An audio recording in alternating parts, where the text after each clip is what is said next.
Acts 24, 1-9.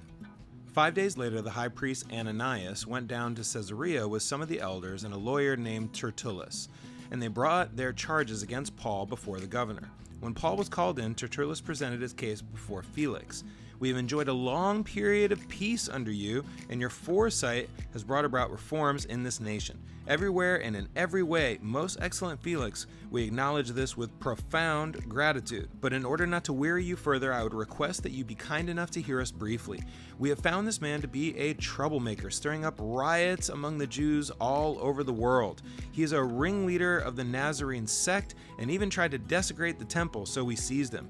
Some manuscripts include after the word him, and we would have judged him in accordance with our law, but the commander Lysias came and took him from us with much violence, ordering his accusers to come before you. By examining him yourself, you'll be able to learn the truth about all these charges we are bringing against him. The other Jews joined in the accusation, asserting that these things were true. Tertullus is the hired legal gun of the Sanhedrin, and he comes in swinging. He's got the duplicitous flattering for Felix, he's got all the proper protocol, and while his contentions are a twisting of the truth, there is still truth there. Was Paul a ringleader of the Nazarene sect? Well, sort of. Did he cause riots all over the world? No, but you could argue that he did cause some trouble.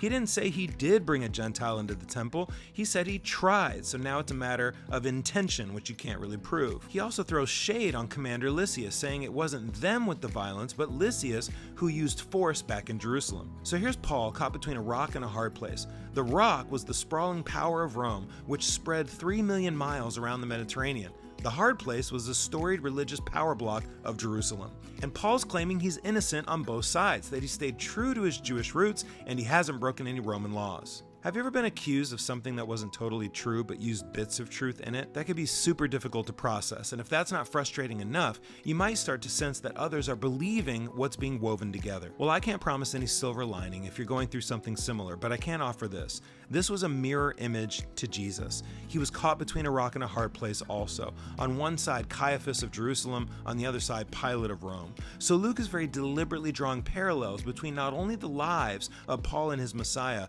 but also in the nuances of their arrests and public trials that lay before them. And that can be a comfort for us as well, because a fair life is not guaranteed, but that doesn't mean Jesus can't relate.